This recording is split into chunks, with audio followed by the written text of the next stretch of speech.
mengucap janji prajurit komando siap. Kerjakan. Kerjakan. Janji prajurit komando.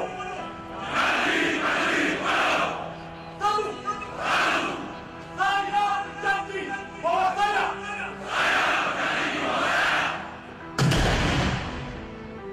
akan tetap setia dan menepati visi dan jiwa Sabta Marga. Dua, saya janji bahwa saya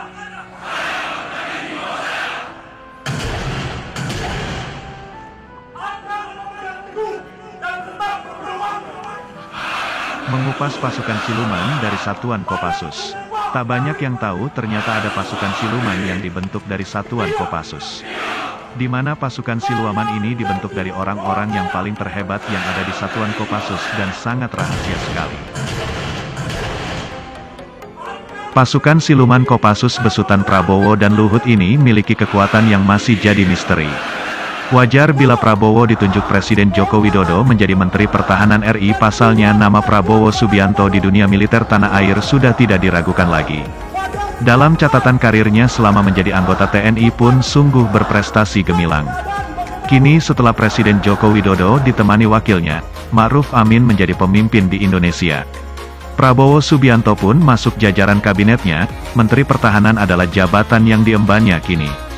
Prabowo Subianto, yang tergabung dalam kabinet bernama Kabinet Indonesia Maju. Setelah Presiden Jokowi sudah mengumumkan susunan kabinetnya di Istana Negara, Jakarta pada Rabu, tanggal 23 Oktober tahun 2019 lalu.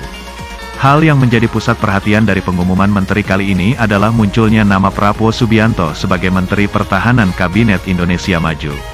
Padahal sebelumnya, Prabowo pernah bersaing dengan Jokowi memperebutkan kursi Presiden Indonesia. Tak berselang lama usai pengumuman resmi para menterinya, Jokowi langsung melantik mereka di Istana Negara. Tak cuma Prabowo, sosok Luhut Binsar Panjaitan juga mencuri perhatian. Pasalnya, Presiden Jokowi kembali menunjuk Luhut Binsar Panjaitan sebagai Menteri Koordinator Kemaritiman dan Investasi Kabinet Indonesia Maju periode tahun 2019 sampai tahun 2024. Posisi ini tentu bukan hal baru bagi Luhut, sebab ia sudah pernah menjabat di posisi yang sama pada Kabinet Kerja tahun 2014 sampai tahun 2019. Kini Prabowo Subianto dan Luhut Binsar Panjaitan bersanding jadi menteri di kabinet yang sama.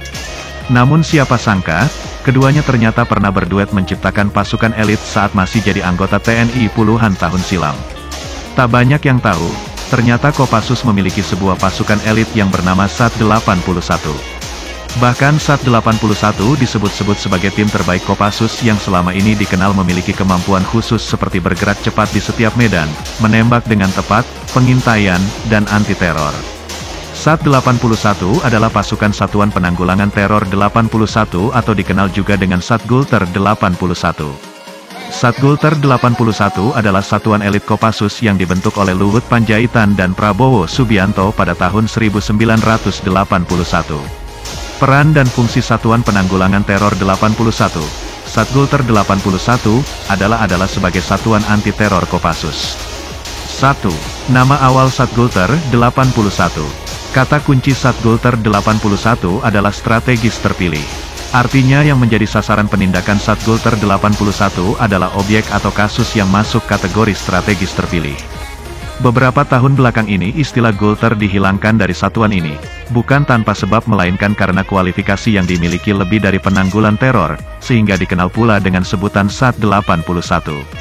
Satgulter adalah satuan di Kopassus yang setingkat dengan grup dan merupakan prajurit terbaik dari seluruh prajurit TNI, bermarkas di Cijantung, Jakarta Timur.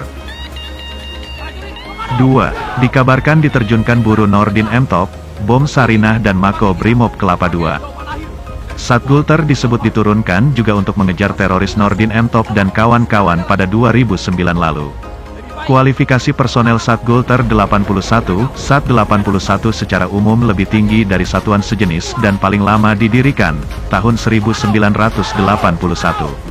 Oleh karenanya personel Sat 81 baru diturunkan, bila ada ancaman yang bersifat kompleks dengan skala kesulitan terbilang tinggi. Satgulter dilatih untuk bergerak dalam unit kecil, dengan durasi sangat cepat, bukan lagi dalam hitungan jam, tapi menit. Salah satu contoh penerjunan Satgulter 81 adalah dalam mengatasi teror bom di Sarina Tamrin, Jakarta Pusat, pertengahan Januari tahun 2016 lalu. Pasukan elit ini juga disebut sempat diterjunkan dalam menanggulangi kerusuhan di Mako Brimob Kelapa II, pada pertengahan Mei tahun 2018 lalu. Namun tak secara terang-terangan melakukan aksi sebagai bagian dari TN pertama, pasukan ini kerap menyamar sebagai berbagai unsur. Mulai dari anggota polisi, warga biasa bahkan sampai menyamar secara tersembunyi di tempat-tempat yang tak terduga. 3. Rahasia dan misterius. Kekuatan dari satuan ini tidak dipublikasikan secara umum, sehingga mengenai jumlah personel maupun jenis persenjataan yang dimilikinya, semua dirahasiakan. Pasukan ini sering terlibat dalam setiap operasi rahasia militer yang dilakukan ABRI dan kemudian dilanjutkan oleh TNI. Satuan khusus ini sifatnya serba rahasia. Misi tempur, peralatan dan personel SAT-81 sangat dirahasiakan. Bahkan saking rahasianya anggota keluarga dari prajurit Kopassus yang tergabung dalam SAT-81 sudah biasa ditinggal pergi, tanpa diberitahu jenis tugas dan lokasi penugasan yang dilakukan. Kadang, prajurit sendiri baru diberitahu jenis dan lokasi misi tempurnya saat berada di pesawat terbang atau kapal laut yang mengangkutnya.